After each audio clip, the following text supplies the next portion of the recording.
यदि आप परमेश्वर को खुश रखेंगे, यीशु मसीह आपको खुश रहने की वजहें देंगे। आमीन।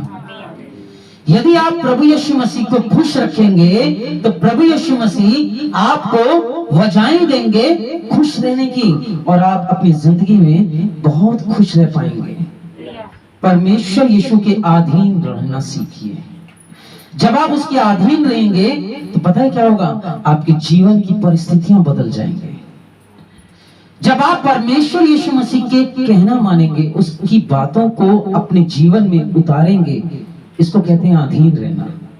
कष्ट, विपत्तियां, बीमारियां, समस्या उनके लिए नहीं है जो उसकी मर्जी से जीते हैं। कष्ट, विपत्तियां, बीमारियां और समस्या केवल उनके लिए हैं जो उसकी मर्जी से जीते नहीं है। यदि आप परमेश्वर यीशु की मर्जी से आज जी रहे हैं तो निश्चिंत हो जाइए, आने वाले हर दिन आपके लिए सुख और शांति के लेके आएंगे मेरे भाइयों। उसकी इच्छा है कि आप उस पर विश्वास करें, उसकी इच्छा है कि आप उसके जैसा जीवन जिए, उसकी इच्छा है कि आप प्रार्थनाओं में अपना समय बिताएं, उसकी इच्छा है कि आप परमेश्वर के वचन के अनुसार आपका दैनिक जीवन हो। प्रभु यीशु जो चीज आपको संभाल के रखती है, जो चीज आपको संभाल के रखती है, जानते हो क्या है? परमेश्वर यीशु मसीह का ये वचन। हालेलुया। जो चीज आपको प्रतिदिन संभालती है, आपके जीवन को संभालती है, आपके शरीर को संभालती है, आपकी आशीषों को संभालती है, आपके बिगड़े काम बनाती है, वो है प्रभु यीशु मसीह का वचन। इस वचन से जितना ज्यादा आपका संबंध होगा, उतना ज्यादा परमेश्वर यीशु मसीह में आप संभले रहोगे। ये वो वचन है जिसने इस दुनिया को रचा। अगर इस वचन ने दुनिया को रचा है तो याद रखना, ये आपकी दुनिया को भी रच सकता है, जिस दुनिया की आप कल्पना करते हो। जब रात को सोते हो और सपने देखते हो कि परमेश्वर मेरी दुनिया ऐसी बन जाए, उस दुनिया को ये रचने की ताकत रखता है ये परमेश्वर का वचन। इसलिए इस वचन से प्यार करो, इस वचन को बार बार मुंह से निकाल के पढ़ा करो। वचन के कारण ही आपकी जिंदगी सेफ रहेगी। आज धरती पे जितनी भी कलीसिया के लोगों के जीवन में एक भी समस्या नहीं है, वो इस वजह से नहीं है उन लोगों के जीवन में, क्योंकि वो इस वचन से जीते हैं। आप याद रखना, जब भी आपका जीवन इस बाइबल में लिखे हुए वचन के अनुसार होगा, आपको समस्या का सामना नहीं करना पड़ेगा। जब आपका जीवन इस वचन से हटकर होगा, जैसे ही आपका जीवन इस वचन से हटकर होगा, आप कुछ भी नहीं पा पाओगे। बाइबल में लिखा है कि मुझसे अलग होके फलवंत नहीं। कुछ बच्चे मुझे बोलते हैं कि संडे के दिन पास्टर जी हम इसलिए नहीं आ सकते क्योंकि हमें एजुकेशन के लिए तैयारी करनी है। आप फलवंत नहीं हो सकते, आप नहीं पढ़ सकते साहब। आप परमेश्वर को छोड़ के आप बढ़ने की उम्मीद कैसे कर सकते हो? बढ़ाने वाला परमेश्वर है। यदि आप रविवार के दिन ही परमेश्वर को समय नहीं देते, यीशु को समय नहीं देते, तो जो भी आपके सपने हैं वो स्थिर हो जाएंगे, वो पढ़ नहीं पाएंगे। हो सकता है एक जॉब आपने पा लिया, लेकिन आने वाले दिन से आप कौन जानता है कि परमेश्वर कब गिर दे। Are you happy? आप खुदा से अलग होकर चलने की कोशिश करोगे, आप गिर जाओगे। उस व्यक्ति के लिए परमेश्वर से बढ़कर उसकी एजुकेशन है, जॉब है। उसने सिद्ध कर दिया है कि आप कुछ नहीं, आज के दिन में अपनी तैयारी करूंगा। हालेलुया। पता है शैतान आपकी कमजोरी जानता है। अगर आपकी कमजोरी एजुकेशन है ना, तो आपको एजुकेशन में इतना फंसाएगा, इतना पढ़ाकू बनाएगा कि आप सब किताबें पढ़ सको, लेकिन दुनिया की इस एक किताब के ऊपर आप ध्यान ना दे सको। साहब आपने बहुत किताबें दुनिया में पढ़ी होंगी, लेकिन यदि आप यही किताब को ध्यान से नहीं पढ़ रहे तो आप अनपढ़ से कुछ कम नहीं। क्योंकि वचन कहता है, मेरे ज्ञान के न होने से मेरी प्रजा नाश हो रही है। इस देश में इतने सारे क्रिश्चियंस हैं जो अच्छी अच्छी सीटों पे बैठे हैं, आईपीएस अफसर्स हैं, बहुत बड़ी बड़ी ऊंची सीटों पे, लेकिन उनका संबंध ना परमेश्वर के वचन से अच्छा नहीं है। वो खुदा को समय नहीं देते संडे को, इसलिए उनके जीवन में बदलाव नहीं। आप उन्हें, क्योंकि संडे चर्च में जाते नहीं है, दया कहां से आएगी, बदलाव कहां से आएगा? आपके खुद जो चीज आपको संभालती है वो है परमेश्वर का। आप खुदा से बात करते हो, परमेश्वर मेरे साथ ही हादसा हो गया, मेरे साथ ये गलत बात हो गई, मेरे साथ ही ये क्यों हुआ, संडे को नहीं आते, एक दिन भी नहीं आते, इसको कहते हैं तजना, त्याग देना, छोड़ देना। क्या विश्वासियों का ऐसा जीवन होना चाहिए? उसकी भक्ति तो निरंतर कैसी होनी चाहिए? बढ़नी। लेकिन 10 साल में उसकी भक्ति कैसी हो रही है? घट रही है। खुदा से हटकर तुम कुछ नहीं कर सकते। बाइबल में लिखा है यदि तुम मेरे साथ नहीं बटोरोगे तो आपको बिखेरना है।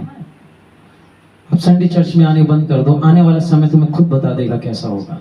अगर आपकी जिंदगी यीशु के साथ अच्छी नहीं है, आप विपत्तियों का सामना बहुत जल्दी कर सकते हो। लेकिन यदि आपका रिश्ता परमेश्वर के वचन से है, यही वचन है जो संभालता है, इसके साथ आपका रिश्ता अच्छा नहीं है, तो विपत्ति में आपको कोई सहारा नहीं दे पाएगा। इसके साथ रिश्ते अच्छे रखो।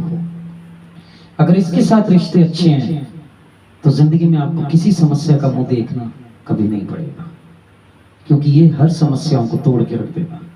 इसे पता है कि ये मुझे प्यार करता है, उस परमेश्वर को पता है ये मेरे लिए जीता है, उस परमेश्वर को पता है ये मेरे लिए अपनी नौकरी तक को क्या, अपनी जिंदगी तक को दांव पे लगाने के लिए तैयार है। संत पतरस ने बोला मैं अपनी जिंदगी दे दूंगा, और आप एक विश्वासी एक दिन परमेश्वर को नहीं दे पा रहे, आप अपनी जिंदगी परमेश्वर को कैसे देंगे? लगातार विश्वास बढ़ाने का स्थान होता है, वो घटने का स्थान नहीं होता है। यदि आपके बच्चे यहाँ पर परमेश्वर में नहीं बैठे, तो जब विपत्ति होगी तो परमेश्वर से सवाल मत करिएगा कि क्यों हमारे बच्चों के ऑपरेशन हो रहे हैं, क्यों हमारे साथ ऐसी घटनाएं घट रही हैं, क्यों क्यों क्यों? क्योंकि आपके ही बच्चे रविवार के दिन परमेश्वर को स्थान नहीं देते, आप ही के बच्चे घर में बाइबल नहीं पढ़ते, आप ही की संतान परमेश्वर की कलीसियाओं में नहीं जाती, और आप ही के बच्चे परमेश्वर के वचनों को बांटने नहीं जाते हैं। हमारे घर के अंदर दोस्त आ जाए तो हम कितनी जल्दी चाय कॉफी बांटते हैं ना, लेकिन खुदा का कलाम बांटते हुए हमारे हाथ रुकते हैं। आपके हाथ परमेश्वर के कार्य करने के लिए हैं। जब से आपको बाइबल मिली है, इसका अर्थ ये हो गया कि आपके हाथ परमेश्वर के कार्य करने के लिए इस्तेमाल हुआ, आपके पैर परमेश्वर के कार्य करने के लिए इस्तेमाल हुआ, आपके सोच विचार परमेश्वर यीशु के कार्य करने के लिए इस्तेमाल। यीशु का वचन आपको नहीं संभाल पाएगा तो दुनिया में कोई आपको सहारा नहीं दे सकता। मेरे प्रियो, जब आप रोज प्रभु यीशु मसीह के वचन को पढ़ते हैं, तब ये वचन आपको संभालना शुरू करता है। जब आप रोज प्रभु यीशु मसीह के वचन के अनुसार जीवन जीना शुरू करते हैं, तब ये वचन आपको संभालना शुरू करता है। अगर आप चाहते हैं आपको एक अच्छी नींद आए, उसके लिए आपको परमेश्वर यीशु का ये वचन अपनी जिंदगी में लाना होगा। वो आपकी परिस्थितियां बदल सकता है।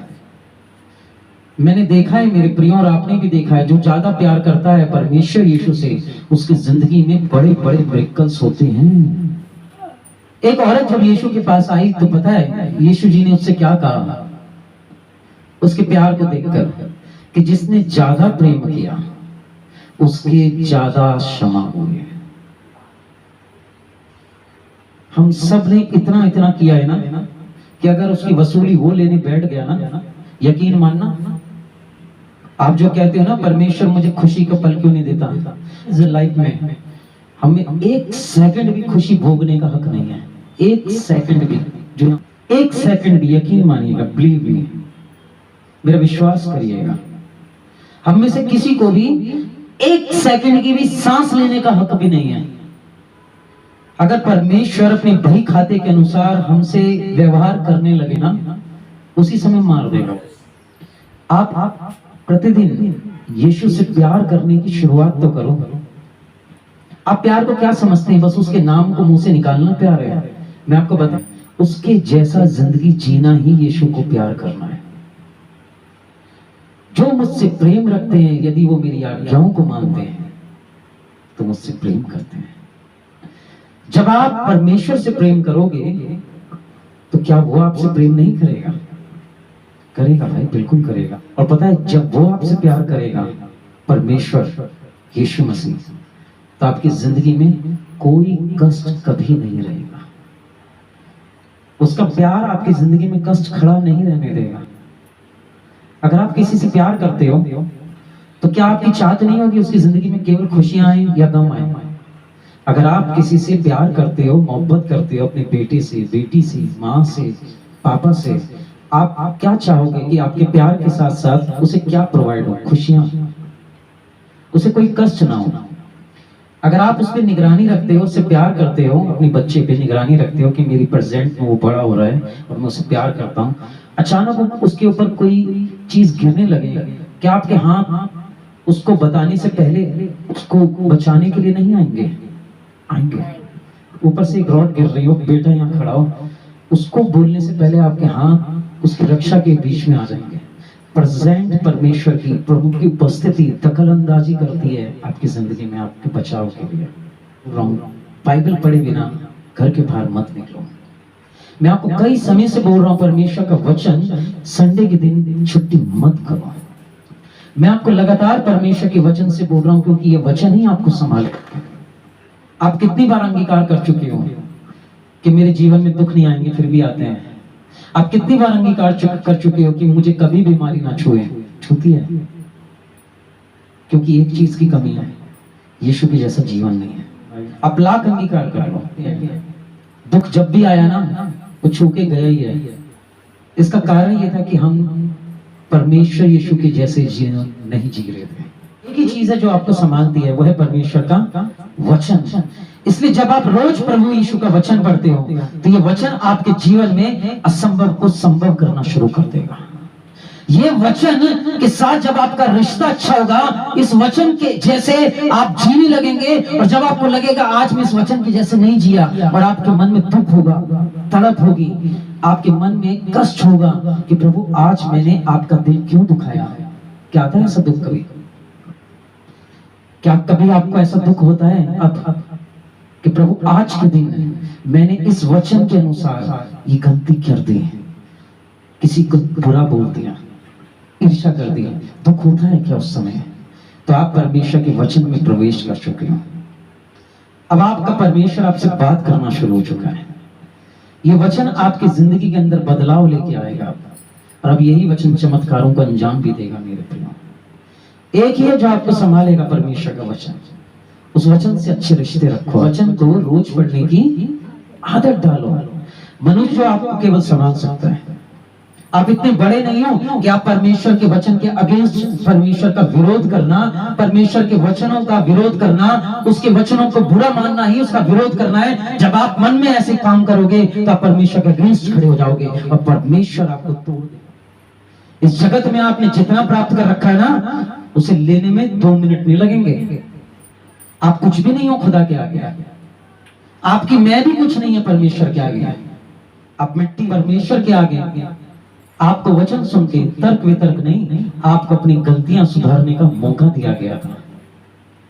ये वचन इसलिए सुनाया जाता है कि आप पुरानी बातें और नई बातें सुनकर अपनी गलतियों को रिमेंबर करो। जब गलतियां आपको खुद एहसास नहीं होती, तो परमेश्वर अपने दासों के द्वारा उनके मुंह से वो गलतियां आपका पूरा ऐसा रिश्ता हो गया है कि आज आपको परमेश्वर के वचन बुरे लगते हैं। तो फिर यीशु पता है क्या कहते थे? मुझे परमेश्वर का वचन सुगंध सा भाता है।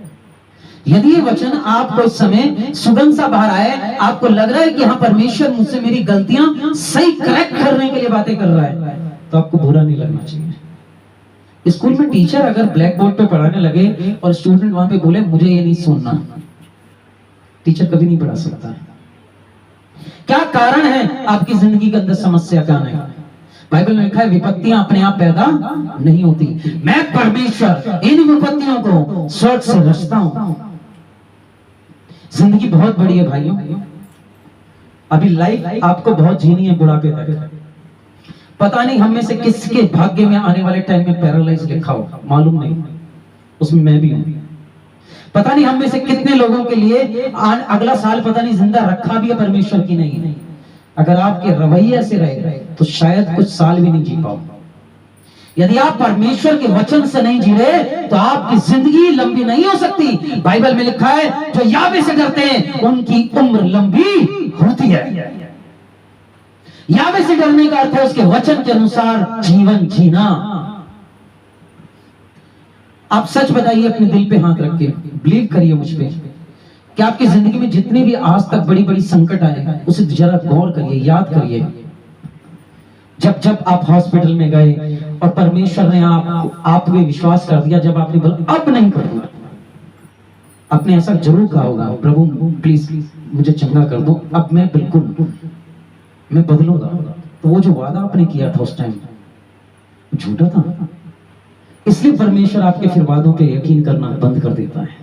आप बोलती हो कि अब मैं नहीं करूंगा, प्रभु कहता है मैं जानता हूं तेरी बात आज भी हाँ की हाँ नहीं हो गई, इसलिए मैं तेरी विपत्तियों में मदद नहीं करूंगा। तू फिर से झूठ बोल रहा है। आज इस वचन को मिलने का मतलब ही यीशु के जैसे स्वभाव हो जाना है। जितनी भी विपत्तियां आपके जीवन में आई हैं, क्या आप उसे रोक पाए? चोट लगनी थी लगी, उन विपत्तियों को आप नहीं रोक पाए, जो आने वाली भी आएंगी आप नहीं रोक पाओगे। अगर आपके रिश्ते बाइबल के परमेश्वर के साथ अच्छे नहीं रहे तो आप देखते रह जाओगे, विपत्ति आपको छू के चली जाएगी, आप कुछ नहीं कर पाओगे, क्योंकि आप बदलना नहीं चाह रहे। एक ही है जो आपको संभाल सकता है, वो है परमेश्वर का वचन। आप खुश होकर बाहर निकल सकते हो, लेकिन यह गारंटी नहीं है कि खुश होकर आप घर के अंदर आओ। ये परमेश्वर के हाथ में है। मेरे आने वाले पलों को, विपत्तियों को टालना केवल परमेश्वर के हाथ में है। इसलिए अपने रिश्ते परमेश्वर से अच्छे रखो। मैं जानता हूं कि अगर आपके रिश्ते परमेश्वर से अच्छे नहीं होंगे तो विपत्तियां आएंगी। मैं आपको यकीन दिलाता हूं कि आप यीशु मसीह के वचन के अनुसार जिंदगी बिताना शुरू करो, आपकी समस्या आपके घर में रहेगी नहीं। इसलिए मेरे प्रियो, मनुष्य परमेश्वर के वचन से जिंदा रहेगा। अगर आपकी जिंदगी इस वचन के अनुसार नहीं, तो जितनी भी मर्जी आपके जीवन में चमत्कार हुए हो, जितनी मर्जी आपके जीवन में काम बने हो, शैतान आपको एक न एक दिन धोखा दे जाएगा। मैं फिर से कहता हूं, यदि आपकी जिंदगी इस वचन के अनुसार नहीं है, आप प्रतिदिन एक एक घंटे परमेश्वर के सामने समय नहीं बिताते हैं, आपकी बोलचाल परमेश्वर यीशु के जैसे नहीं है, इस वचन के अनुसार नहीं हुई, तो जितनी भी आपके जीवन में चमत्कार अब तक हुए हो, जितनी भी मर्जी आपके काम बने हो, शैतान आपको एक न एक दिन आपको धोखा दे जाएगा। किस चीज में धोखा दे जाएगा? वह आपको उद्धार में नहीं पढ़ने देगा, चमत्कार में पढ़ने देगा। और आप खुश हो गए, मैंने दुआ करी, बुखार चला गया। लेकिन तूने दुआ करी, बुखार तो चला गया, लेकिन तेरा जीवन आज तक परमेश्वर के राज्य में नहीं पहुंच पाया। आइए लूका की पुस्तक 10 अध्याय पे हम गौर करते हैं। 10 की 17वीं पंक्ति, 10 की 17। वे 70 जो यीशु के साथ थे आकर कहने लगे, प्रभु हमने आपके नाम से दुष्ट आत्माओं को वश में, आपने भी हो सकता है कर लिया हो, आपने दुआएं करी हो और आपने गवाही दी हो, दुष्ट आत्मा चली गई। राइट, अच्छी बात है, दुष्ट आत्मा हमारे वश में है। उसने कहा, मैं शैतान को बिजली की नाई स्वर्ग से गिरा हुआ देख रहा था। देखो मैंने तुम्हें सांपों बिच्छुओं को रोंदने का और शत्रु की सारी सामर्थ पे अधिकार दिया है कि तुम्हारे द्वारा चमत्कार हो। अधिकार दिया है, प्रभु कहते हैं दिया है, लेकिन तो भी इससे आनंदित मत हो कि आत्मा तुम्हारे वश में है, इससे आनंदित हो कि तुम्हारे नाम, आपको पता है जिसका नाम स्वर्ग में लिखा नहीं होगा वो नरक जाएगा। क्या प्रतिदिन ये कोशिश करते हो कि मेरा नाम वहां लिखा जाए? क्या आप इससे खुश हो कि आज तक आपने प्रार्थना करते बुखार जाता है? यीशु ने बोला आत्मा तुम्हारे वश में, इससे खुश मत रहो। जब ये वचन मुझे मिला, मैं बहुत चंगाइयों की प्रार्थनाएं करता था। मेरी परमेश्वर ने आंखें खोली कि प्रभु मुझे चंगाइयों के पीछे ज्यादा नहीं भागना, मुझे इस चीज के पीछे भागना है कि जब मैं परमेश्वर तेरे नाम में हाथ रखूं, लोगों का नाम स्वर्ग में लिखा जाए, उनका जीवन बदल जाए। अगर ये काम हो गया तो चमत्कार तो छोटी मोटी चीजें ये आप अपने आप कर दोगे प्रभु, लेकिन चमत्कार इनकी जिंदगी में रहे और इनके मन में ईर्ष्या, व्यभिचार, घृणा रही तो इनका नाम स्वर्ग में नहीं लिखा जाएगा। परमेश्वर, ऐसा मन तेरा कैसे हो गया बाइबल पढ़ते हुए भाई? क्या इस कलाम ने तेरे मन को कभी धोया ही नहीं कि आज भी तुझे बुरा लगता है? वचन आपको बुरा लगने के लिए नहीं, आपको बदलने के लिए प्रकट किया गया है। यदि आप इस वचन को सुनकर ये महसूस करते हैं कि प्रभु हाँ मेरी गलती है, तो ये वचन आपके जीवन के अंदर आशीषें लेके आता है। और यदि आप नफरत करते हो, घृणा कर रहे हो, बुरा लग रहा है, बुरा जब लगता है तो एक चीज नहीं आती, बुरा लगने के साथ घृणा आती है। पास्टर सचिन आपको प्रचार कर रहा है और आपकी गलती आपको बता रहा है, आपको बुरा लग रहा है, तो आपको घृणा भी साथ में आ रही है, नफरत भी जन्म ले रही है। बुराई भी ले रही है, इतनी स्प्लिट हो गई, ये सोच रहा परमेश्वर का आत्मा मेरे अंदर है, खुदा का आत्मा दीनता का आत्मा है। कि महिमा से पहले नम्रता आती है, काहे जुबान खुलती ही नम्रता खत्म। अगर आपकी जिंदगी इस वचन के अनुसार नहीं हुई तो आप जितनी मर्जी आपके जीवन में चमत्कार हुए हो, जितनी मर्जी आपके लिए काम बने हो, शैतान आपको धोखा दे जाएगा। यीशु को जानना और यीशु के जैसे जीवन को जानना, ये दोनों अलग बात है। यीशु को जानते हो और यीशु के जैसे जीवन नहीं जानते, जीना नहीं जानते, तब यीशु को कभी नहीं जानते। आप केवल यीशु को जानते हो कि उसने अंधों को ठीक किया, लंगड़ों को ठीक किया, बहरों को ठीक किया, लेकिन उसके जैसे जीवन जीना आज तक आपने क्यों नहीं जाना? जानते हैं यीशु ने ये सारे कार्य क्यों करे? ताकि आप उसके जीवन को जानो और उसके जैसे बन जाओ। आपका शरीर यीशु है, आप परमेश्वर हो, यीशु आप यहाँ बैठे हो और यहाँ यावे का वचन आपसे बात कर रहा है। अगर आप यीशु हो तो आपको बुरा लगेगा, परमेश्वर का वचन सुगंध से भरता था। क्योंकि अगर आपके अंदर यीशु है तो कैसे इस चीज को गलत ले सकता है? तब तो खुदा का कलाम किसी से बात नहीं कर पाएगा। मैं रोड पे चलते अगर इनसे बोलूं भाई आपको नींद इसलिए नहीं आती कि आप पाप करते हो, ये कहेंगे अरे वचन सुनाओ, मेरी बुराई क्यों कर रहे हो, मेरा मुंह ही बंद, मैं तो किसी को प्रचार नहीं कर पाऊंगा। भाई पहला कुरिन्थियों 9 अध्याय उसकी 9वीं पंक्ति से पढ़ रहा हूं। क्या व्यवस्था में ये नहीं कहती? क्योंकि मूसा की व्यवस्था में लिखा है दाएं में चलते हुए बैल का मुंह ना बांधना। आपने गांव में देखा होगा बैल के नाक में एक धागा डालते हैं, रस्सा, नकेल। क्या व्यवस्था भी यह नहीं कहती? क्योंकि संत मूसा की व्यवस्था में लिखा है दाएं में चलते हुए बैल का मुंह। परमेश्वर का जन यहाँ पे बैल है, उसके मुंह को रोकना, उसके मुंह को स्टॉप करना, उसके मुंह को कंट्रोल करना आपका अधिकार नहीं है। क्योंकि जब परमेश्वर बात कर रहा है, आप कौन है जो उसे रोके? आप कंट्रोल उसकी नाक में नथ नहीं डाल सकते। आप नहीं बताएंगे वो क्या बोले और क्या ना बोले। वचन नहीं पढ़ रखा? वचन में लिखा है कि वो अपनी आत्मा से नहीं, वो परमेश्वर की आत्मा में भर के बातें करें। यीशु को जानना और यीशु के जैसे जीवन को जानना, ये दोनों अलग चीजें हैं। जिस चीज ने हमें शैतान से बचा रखा है, जानते हैं वो क्या है? वो है परमेश्वर का वचन। जिस चीज ने मुझे शैतान से बचा रखा है वो है परमेश्वर के वचन। ये वचन अगर घर में पड़ा है तो मुझे नहीं बचाएगा, ये वचन मेरी तकिया के नीचे पड़ा है तो मुझे नहीं बचाएगा, ये वचन मैं पढ़ भी लूं तो भी मुझे नहीं बचाएगा। लिखा है मेरे प्रियो, जिस चीज ने हमें शैतान से बचा रखा है वो परमेश्वर का वचन। ये वचन कैसे बचाता है? जब आप इस वचन के जैसे जीवन जीते हो, ये तब बचाता है। जिसका जीवन परमेश्वर के वचन के जैसा है, जिसे बुरा नहीं लगता हो, जो अपनी गलतियों में प्रायश्चित ढूंढे। इस वचन को जब आप सुनते हो ना, अगर आपको प्रायश्चित महसूस होता है, यकीन मानना परमेश्वर आपके द्वार पे खड़ा है और आपको ब्लेस करके जाएगा। तब क्योंकि आपने इस वचन को प्रायश्चित के रूप में ग्रहण किया है, ना कि बुरा मानने में। तब खुदा आपको बिखेरने नहीं देगा, आपको बनाने देगा। हालेलुया। यदि आपके बच्चे बीमार हैं, केवल यही वचन आपके जीवन के अंदर चंगाई दे सकता है। बच्चों को बने होंगे जब आपने इसको रिस्पेक्ट दिया होगा, आपने परमेश्वर के दास को रिस्पेक्ट दिया होगा, अपने वचन को रिस्पेक्ट दिया होगा, आप वचन से जिए होंगे, परमेश्वर ने आपकी जिंदगी में बड़े अच्छे कार्य किए होंगे। जब आप इसके अगेंस्ट हुए होंगे, परमेश्वर आपके पास खड़ा हुआ होगा, लेकिन उसने अपने हाथ को आपके समस्याओं में नहीं। तब क्यों दुआ कराते हो? जब डॉक्टरों की दवाइयां नहीं लगती और डॉक्टर आपको मना कर देते हैं, ऑपरेशन की डेटें आ जाती है, तब आपको समझ में आता है मेरी दुआ परमेश्वर नहीं कबूल कर रहा, अब मुझे किसी धर्मी की जरूरत पड़ेगी। अगर उस धर्मी के साथ पहले अच्छे रिश्ते रख लो ना, इजराइल काश परमेश्वर के साथ अच्छे रिश्ते रख लेता। हालेलुया। आप जितनी जल्दी हो सके अच्छे कर लो। घटना को रोकने का क्या है? आपका रिश्ता परमेश्वर के साथ इतना अच्छा कि परमेश्वर ऐसी विपत्ताएं आपके जीवन में और आपके बच्चों के जीवन में आने से रोकेगा? है? चल प्रभु तू बचा ले, इन्हें बचा ले। पता है कई बार मैं इतना मन में बह जाता हूं कि प्रभु को ये भी बोल देता हूं कि प्रभु इसकी सजा तू मुझे दे दिया। कई बार अपने प्रार्थना में सुना होगा कि परमेश्वर मैंने जितना भी तेरे लिए अच्छा काम किया उसके बदले में से चंगा कर दे। आपको पता है मेरी सारी कीमत चली गई आपके लिए। 2 साल का जो मैंने घुटनों पे बैठ के परमेश्वर से आशीषें मांगी होंगी, वो सारा मैंने सौदा कर दिया खुदा से, किसे चंगा कर दे। जो भी मैंने तेरे लिए अच्छा किया होगा तू इसे इसके बदले में ठीक कर दे। जो मुझे भोगनी थी ना खुशियां, वो तुम्हारे सर पे डाल दी। के अगेंस्ट की पावरों से है होगी। आप अपने घर में दुआ करते हो, दुष्ट आत्मा नहीं जाएगी भाई, वो आपके जीवन से नहीं जा रही। शैतान को नहीं निकाल सकता, जान लो।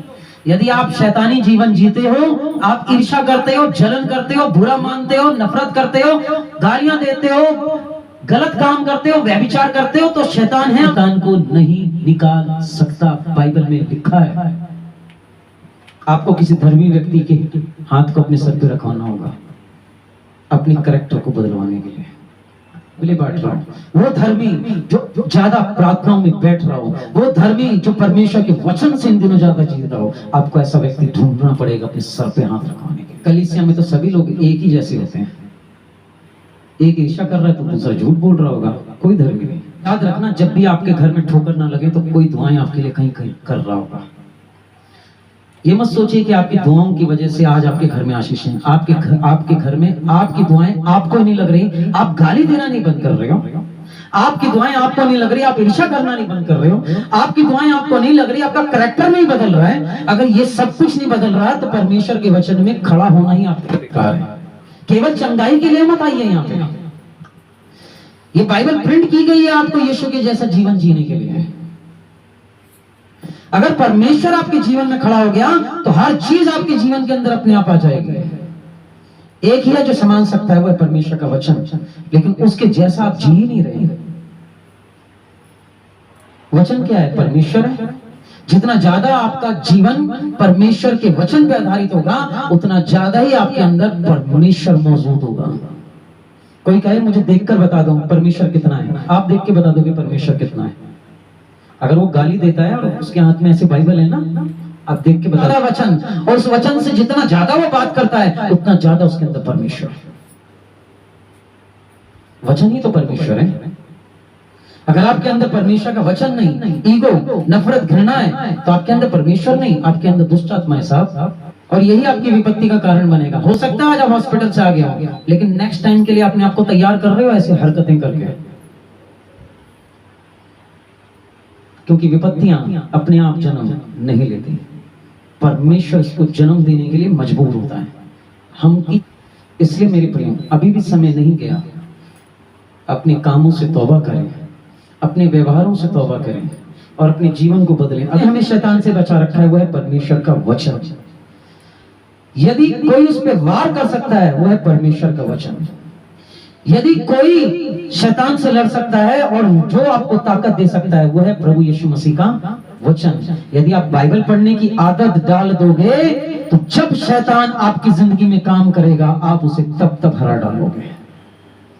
यदि आप परमेश्वर के वचन से जियोगे तो शैतान जब आपकी जिंदगी में काम करना शुरू करेगा आप तब उसे हरा डालोगे। चाहे वो बीमारी हो, चाहे वो आफतें हो, वो आपके आगे घुटना टिकेगी। दुष्ट आत्माएं और विपत्तियां आपके चेहरे से नहीं डरती, वो कांपती हैं इस वचन से। मैं इन दिनों यीशु से बोल रहा हूं कि प्रभु जब मैं लोगों के घरों में जाऊं तो उन आत्माओं को मैं दिखाई ना दूं, मेरे अंदर तेरा वचन दिखाई दे। जब ये वचन उन्हें दिखाई देगा वो मुझसे भयभीत होंगी और वो चली जाएंगे। कई बार आपके साथ हुआ होगा, आपने दुष्ट आत्माएं बहुत निकाली होंगी, निकल निकल निकल, अंत में आपको ही निकलना पड़ा होगा, वो वहीं की वहीं होंगी।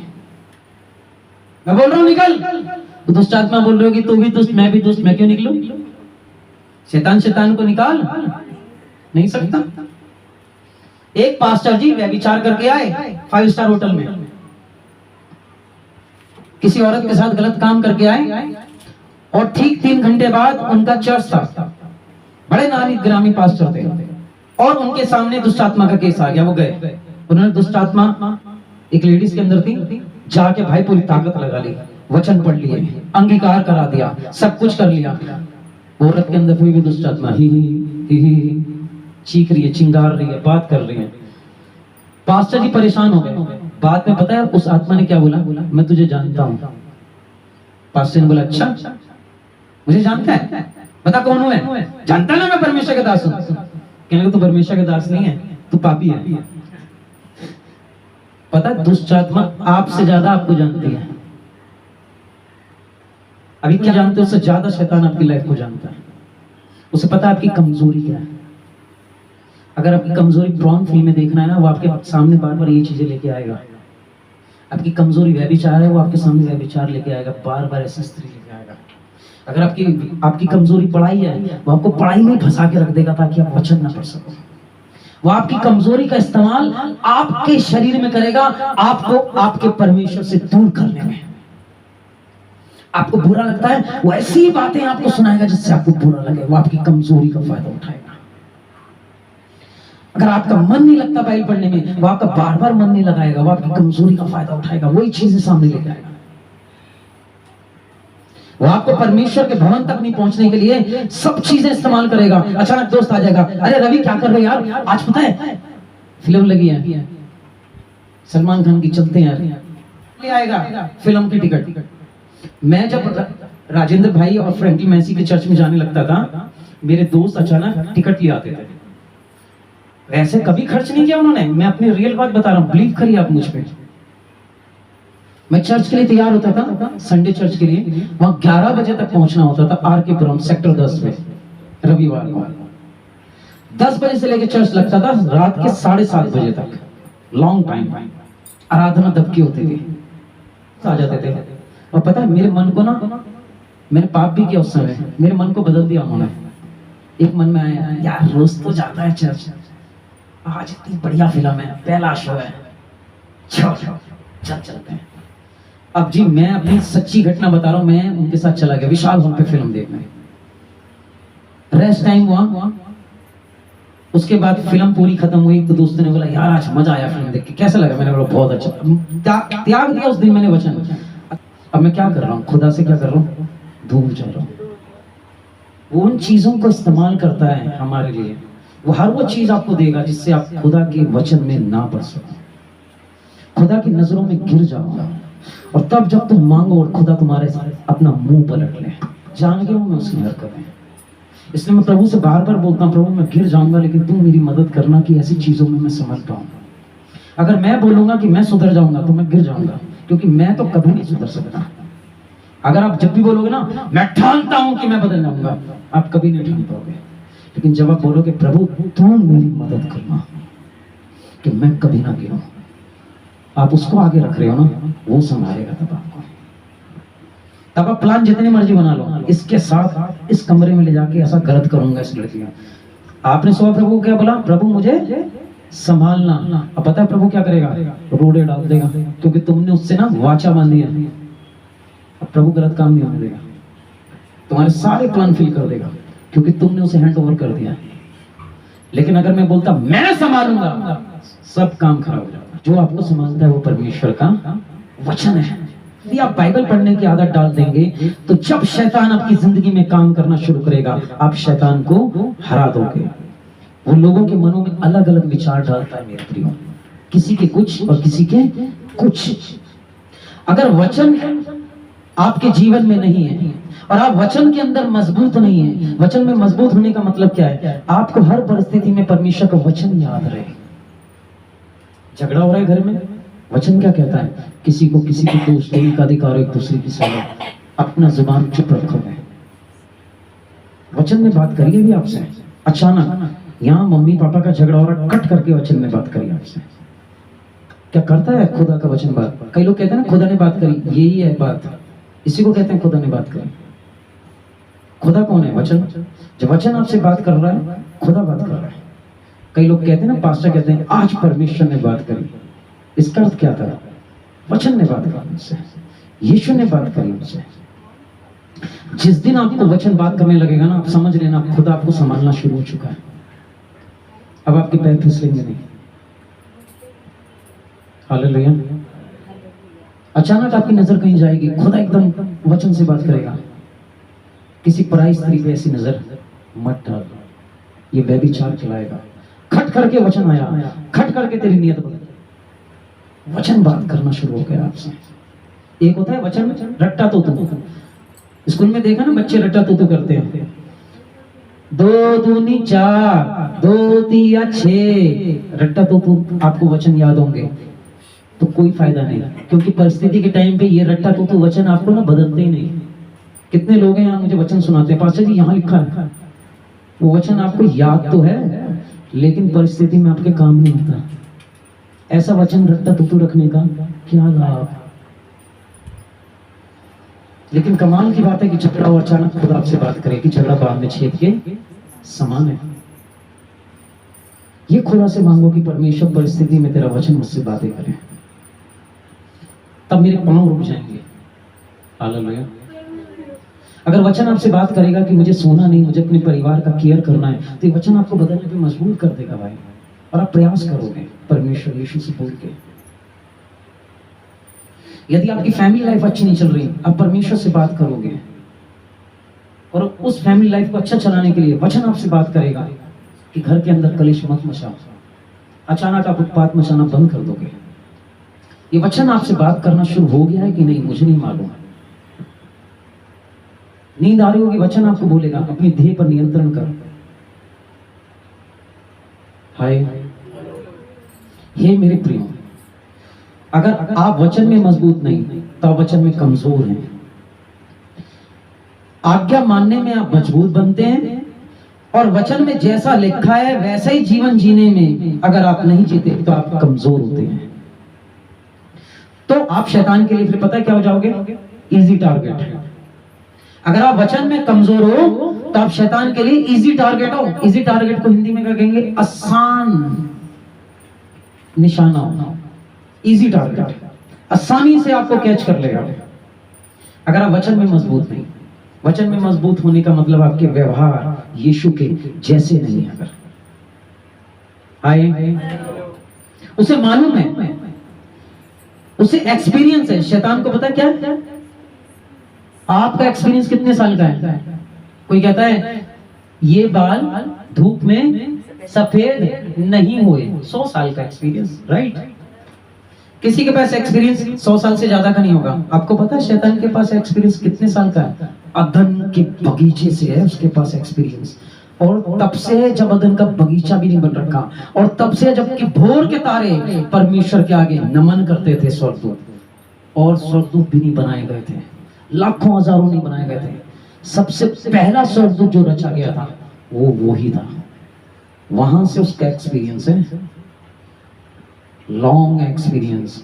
वो मनुष्य की, उसने कई मनुष्य जातियां देखी हैं, उनके दिमाग पढ़े हैं उसने।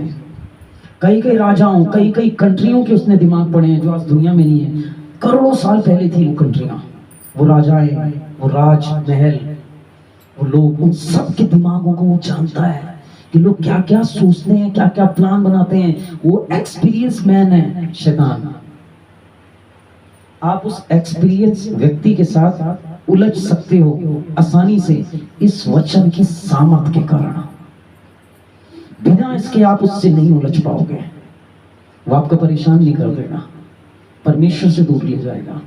मालूम है उसे, एक्सपीरियंस है। वो पुराना सांप है, बहुत पुराना, हर साल पुराना है। उसे एक्सपीरियंस है कि कैसे आपको परमेश्वर से दूर करना है। उसे पता है कैसे आपको परमेश्वर के अगेंस्ट खड़ा करना है। उसे पता है कैसे आपके मन में ईर्ष्या भरनी है पास्टर के विरोध में, कैसे अपने भाई के, बहन के विरोध में आपको खड़ा होना है, कैसे अपने परिवार के अगेंस्ट में खड़ा होना है, कैसे चर्च नहीं जाना है, कौन सी चीजें इसके आगे ले आऊं जिससे इसका मन कच्चा हो जाएगा चर्च में ना जाने के लिए। अगर आपकी वाइन आपकी कमजोर है, संडे के दिन वाइन से मालूम है वो एक्सपीरियंस मैन है। हाय, आप कैसे स्थिर रहोगे उसके आगे? यदि आपका कैरेक्टर ही प्रभु के जैसा नहीं तो कौन बचाएगा तब आपको?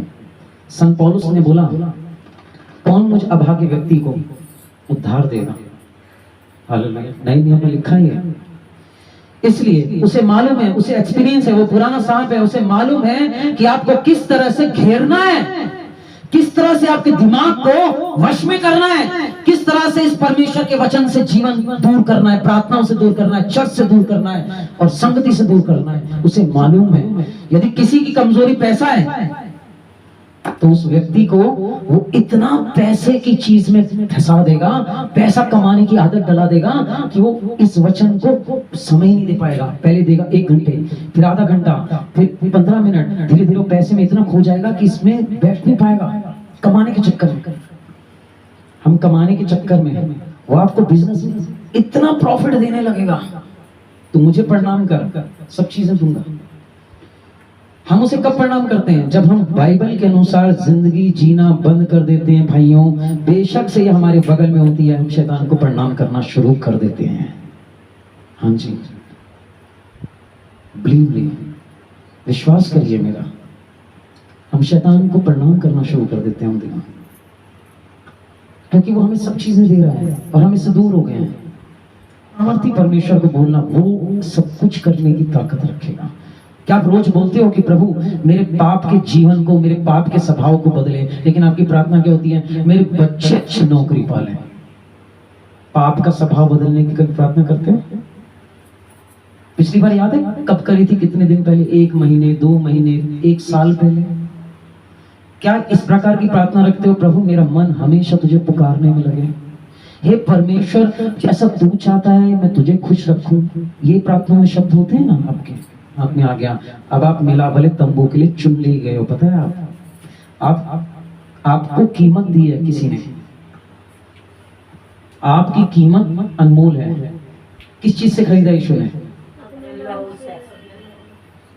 पक्का खरीद लिया ना? आप बिक रहे हो किसी के हाथ में फिर से। लिखा है यदि आप अपने शरीर को शैतान के हाथों में सौंपते हो, गाली देते हो, बुराई करते हो, तो इस प्रकार से शरीर को शैतान के हाथों में सौंपते हो, या फिर आप परमेश्वर के हाथों में हथियार होने के लिए सौंपते हो। आप किसको सौंप रहे हो? किसको बेच रहे हो अपने शरीर को? यदि परमेश्वर को बेच रहे हो, परमेश्वर को सौंप रहे हो, तो उसके जैसे कैरेक्टर आपके अंदर जन्म लेने चाहिए। बोला करो प्रभु मेरे दिमाग में हर प्रकार का विचार सिर्फ तेरी ओर से आए। याकूब में लिखा है जो विचार स्वर्ग से आते हैं वो मिलनसार होते हैं, वो चमत्कार करते हैं, वो ब्लेसिंग्स लेके आते हैं, लेकिन जो वहां से नहीं आते वो बखेड़ा खड़ा करते हैं। रोज अर्ली इन द मॉर्निंग में बोला करो प्रभु मेरे अंदर दिमाग में जो विचार आए तेरी ओर से आए। तुम उससे बात किया कर बाबा, तुम का तेल रख कर अपनी माथे पर लगा के मैं बोलता हूँ प्रभु आप कहाँ हैं, मैं आपको छूना चाहता हूँ। आंखें बंद करके ना रोता हूँ, खूब रोता हूँ, मुझे छू प्रभु, आपकी प्रेजेंटिंग कहाँ है इस समय? मेरे दिमाग से बात करो प्रभु, दुनिया सो रही है, मैं आपको पुकारना चाहता हूँ इस समय, मैं आपको फील करना चाहता हूँ, मैं जानना चाहता हूँ आप इस समय क्या कर रहे हो। मुझे छोटा सा सीन दिखा दो आपका। मेरी आंखें बंद है, मैं बस एक शॉट देखना चाहता हूँ इस समय कहाँ हो। एक दिन वो जरूर दिखा देगा। आप भी ऐसा करिए, वो एक दिन दिखा देगा आपको, वो आपसे बात करेगा। Hallelujah. Are you happy? Are you happy? पता है सच बताऊं तो मैं अपनी मौत का इंतजार कर रहा हूं। ज्यादा मेरे को हर दिन यही रहता है कि मेरी मौत बहुत करीब है, और शायद यही ताकत मुझे बदलने का मन देती है। अगर आपको फील होने लग जाए कि आपकी मौत आ रही है, ये बात आपको बदलने पर मजबूर कर देगी। अगर आज रात को आपको कोई बता दे कि सिर्फ तेरे पास 3 दिन है, यकीन मानना आप इतना बदल जाओगे ना। ईश्वर आके बोले कि तीसरे दिन मैं तुझे मार दूंगा, आप 3 दिन ऐसे जियोगे जैसे यीशु मसीह है। अभी कल्पना करके रोज सोना, प्रभु ने मेरे को ज्यादा जिंदगी नहीं दी है, और अगर आपको ये पता लगेगा मुझे ज्यादा जिंदगी नहीं दी है, मुझे अच्छा जीना है, तो देखना कितनी बेहतर जिंदगी हो जाएगी आपकी। और उसमें कुछ भी कमी रहती है, पासबानों के पास आए, हाथ रखो इस सर पे। परमेश्वर ने जो कुछ इन दिनों हमें प्रार्थनाओं में दिया होगा वो आपके सर पे आ जाएगा, अच्छाइयां तुम में आ जाएंगी। लिखा है दूसरों पे हाथ रखने से परमेश्वर की आशीष ब्लेसिंग्स में काम करती हैं। यदि आप खुद नहीं निकल पा रहे गड्ढे से, तो किसी दूसरे से प्रार्थनाएं करवाएं कि वो आपके जीवन में बदलाव लेके आए। एक से भले 2, यदि एक गिर जाए तो दूसरा उसे संभालने वाला हो। लेकिन यदि आपकी जिंदगी में वो दूसरा ही नहीं है, किसको थामोगे, किसे पकड़ाओगे? कलीसिया से प्रार्थना करवा रहे हो, कलीसिया तो खुद गिरी हुई है पाप में, आप एक दूसरे से प्रार्थना कराते रहते हो। यहाँ तो खुद ही लोग ईर्ष्या नफरत कर रहे हैं। उस धर्मी के पास क्यों नहीं आते हो जो परमेश्वर के लिए चुना गया है, जिसे परमेश्वर ने खुद खड़ा किया है यहाँ? क्या आज तक उसकी प्रार्थनाएं आपको नहीं लगी? बड़े बड़े मिरेकल उसके द्वारा आपके जीवन में नहीं हुए? बाइबल पढ़ने से लेके बड़े बड़े कार्य उसी के द्वारा परमेश्वर ने किए होंगे, उस पासबान के द्वारा। वो आगे भी करेगा आपकी जिंदगी में। तो उसका हे मेरे प्रिय, प्रार्थनाएं कराने में आपका कुछ नहीं जाता, लेकिन इसकी आपकी ब्लेसिंग्स है। आमीन। हे मेरे प्रिय, इन गलतियों से बचे रहना, क्योंकि डीमन बहुत कुछ अनुभवी है। वो हमसे ज्यादा हमारी जिंदगी जानता है, मेरे पिता की जानता है, मेरे पिता के पिता की जानता है। इसलिए वो मेरी खोपड़ी को जानता है, क्योंकि उसने मेरे वंश की खोपड़ी पढ़ रखी है। उसने आपके वंश की खोपड़ियां पढ़ रखी हैं, आपके पिता के पिता के पिता के पिता के पिता के, उन सब में आपसे ज्यादा दिमाग रहा होगा। वो सब ट्रिक जानता है कि हम कहाँ क्या सोचेंगे। लेकिन परमेश्वर के साथ आपका रिश्ता अच्छा नहीं है, चर्च में आपकी छुट्टियां रहती हैं, खुदा के साथ रिश्ता अच्छा नहीं है, तो क्या लाभ। इसलिए अगर आपकी कमजोरी जॉब है, जॉब के लिए तड़प रहे, नौकरी के लिए तड़प रहे हैं, तो पता है वो क्या करेगा, आपकी जॉब लगने नहीं देगा, जानबूझ के नहीं लगने देगा, ताकि हर दिन आप परमेश्वर से दूर होते चले जाएं, चर्च की छुट्टियां करते जाएं और इंटरव्यू देते चले जाएं। लेकिन कई बार गवाही मिलती है जब आपके रिश्ते परमेश्वर से अच्छे होते हैं, घर में मांगते हैं, परमेश्वर घर में जॉब देता है। इधर लोग भागते रह जाते हैं, जॉब नहीं मिलती। 2 गवाहियां सुनी होंगी आपने। ऐसे ही यूं मिल गई है, ऐसे ऐसे थाली में खाना परोसा हो, तब जाके मिल गई, फिर लड्डू बांटते हैं। हम इतनी अच्छी जॉब पे लगे, कैसे लगे, इतने परेशान हो गए, लगे तो सही लेकिन परेशान हो। कब खुदा अपने लोगों को यूं ही देता है। अगर परमेश्वर के साथ आपका रिश्ता होगा तो आपको तड़पाएगा क्यों। वचन के अनुसार आपका जीवन नहीं, तो आपकी कमजोरी का इस्तेमाल आपके खिलाफ ही कर देगा, ताकि आप प्रभु यीशु मसीह में जीवन ना जी सको। आपको गिरा देगा, पाप में गिरा देगा। वचन ही आपको ताकत देता है और सामर्थ देता है आपकी कमजोरियों को छोड़ने के लिए। वचन आपको ताकत देता है पाप के जीवन से बाहर निकलने के लिए। प्रभु यीशु ने हमें शैतान को, इस दुनिया को, किसी भी समस्या से लड़ने के लिए केवल एक चीज दी है, और वो है उसका वचन। आदरणीय परमेश्वर अपने जीवित वचन पे आशीष दे। हे मेरे प्रियो, यदि आपके पास परमेश्वर का एक कलाम है, मैं आप लोगों से विनती करता हूं कि अपनी कलीसियाओं में आर्गुमेंट्स ना करें। खुदा जब बात करे उसका विरोध ना करें, नहीं तो आपको भारी दंड का सामना करना पड़ेगा। कई लोग इसके लिए कर भी रहे होंगे। यदि आपकी जिंदगी के अंदर ये समस्या रखी है, एक ही उपाय है, अपने घर में जाएं, घुटनों पे बैठें, अपनी गलतियां माने, स्वीकार करें, परमेश्वर आपको माफ कर देगा, क्योंकि लिखा है वो माफ करने में विश्वासी होंगे। प्रभु आपको बहुत सी ब्लेसिंग दे। यीशु के साथ अपने रिश्ते अच्छे रखें। परमेश्वर आपको बहुत ही आशीषों में नवाजे। यीशु के नाम में आपके घर की सारी समस्याएं चली जाएं। जो लोग ये वीडियोस देख रहे हैं, खुदा उनके सारे बिगड़े काम यीशु के नाम से बनाए। हम प्रार्थना करते हैं यीशु के नाम में आपके लिए। और हम चाहते हैं मेरे भाइयों, अगर आपके पास कोई कलीसिया नहीं है, कोई पास्टर नहीं है, कोई वचन सुनाने वाला नहीं है, नीचे मेरे लिंक में, मेरे इस वीडियो में कुछ नंबर्स दिए गए होंगे, आप उसमें संपर्क कर सकते हैं, प्रार्थना करा सकते हैं। सुबह 11 बजे से लेकर रात के 11 बजे तक, सोमवार से लेकर शनिवार तक आप मुझसे बात कर सकते हैं। रविवार के दिन क्योंकि मैं सभा में होता हूँ, अवेलेबल नहीं होता, उस दिन मैं आपसे बात नहीं कर पाऊंगा। सबको जय यीशु मसीह की।